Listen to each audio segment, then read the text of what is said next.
MH11 Khatav time भ्रष्टाचार विरोधी जन आक्रोश। धर्मादाय रुग्णालयांमध्ये निर्धन व दुर्बल घटकांसाठी खाटा राखीव ठेवणे बंधनकारक, प्रभावी अंमलबजावणीसाठी रुग्णालयांची तपासणी करावी। ग्रामविकास व पंचायत राज मंत्री जयकुमार गोरे।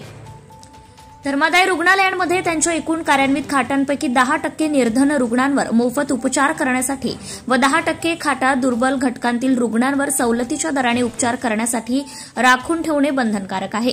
याची जिल्ह्यात प्रभावी अंमलबजावणी व्हावी यासाठी धर्मादाय रुग्णालयांमध्ये जाऊन तपासणी करावी असे निर्देश ग्रामविकास व पंचायत राज मंत्री जयकुमार गोरे यांनी दिली।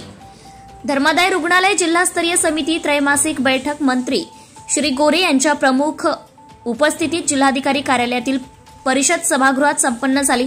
या बैठकीला जिल्हाधिकारी संतोष पाटील, मुख्य कार्यकारी अधिकारी याशिनी नागराजन, छत्रपती संभाजी महाराज शासकीय वैद्यकीय महाविद्यालयाचे अधिष्ठाता डॉक्टर विनायक काळे, अतिरिक्त जिल्हाधिकारी मल्लिकार्जुन माने, सहाय्यक धर्मादाय आयुक्त सरोजनी मांजेकर, जिल्हा शल्यचिकित्सक डॉक्टर युवराज करपे, जिल्हा आरोग्य अधिकारी doctor Mahesh Khalipe, doctor Sandeep Shroti, Ganesh मेळावणे, doctor Sunita Pawar आदी उपस्थित होते।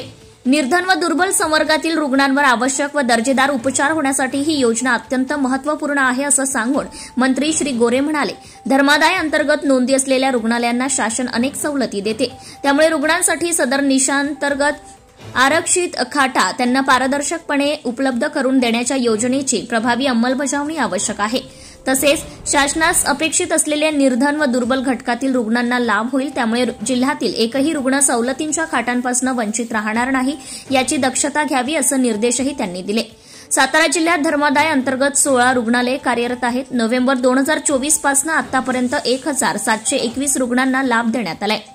जिल्ह्यात 151 खाटा निर्धन तर 151 खाटा दुर्बल घटकांतील रुग्णांसाठी उपलब्ध आहे।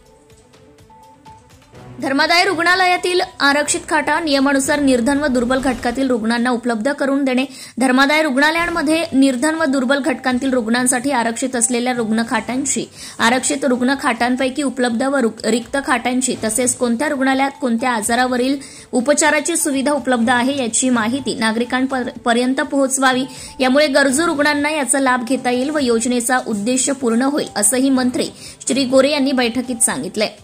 यावेळी जिल्हाधिकारी श्री पाटील म्हणाले, धर्मादाय रुग्णालय असल्याबाबतचा फलक प्रत्येक रुग्णालयाच्या दर्शनी भागात लावला पाहिजे याची दक्षता घ्या। या रुग्णालयामध्ये अनेकदा खाट शिल्लक नसल्याचं सांगितलं जाते, ही गंभीर बाब असून हे टाळण्यासाठी धर्मादाय रुग्णालयाचे या विषयाबाबतचे कामकाज ऑनलाईनचे झाले पाहिजे। शासनाच्या डॅशबोर्डवर किती रुग्णांवर उपचार केले, किती खाटा शिल्लक आहेत याची रोजच्या रोज माहिती भरली गेली पाहिजे। धर्मादाय रुग्णालयांमध्ये निर्धन व दुर्बल घटकांसाठी असणाऱ्या खाटा, उपचार सवलत यांची माहिती व्हावी यासाठी शासनाने डिजिटल प्लॅटफॉर्म उपलब्ध करून दिला आहे। चॅरिटी मेडिकल हेल्प डेस्क .महाराष्ट्र.in.gov.in या संकेतस्थळावर याची माहिती उपलब्ध होते। हा सर्व कारभार पारदर्शीपणे चालवण्यासाठी या अंतर्गत होणारे काम हे ऑनलाईन असले पाहिजे। सहाय्यक धर्मादाय आयुक्त कार्यालयाबरोबर जिल्हा शल्यचिकित्सक व जिल्हा आरोग्य अधिकारी यांनीही धर्मादाय रुग्णालयांची वेळोवेळी तपासणी करावी अशाही सूचना जिल्हाधिकारी श्री पाटील यांनी केल्या। Subscribe now and press the bell icon. Never miss an update.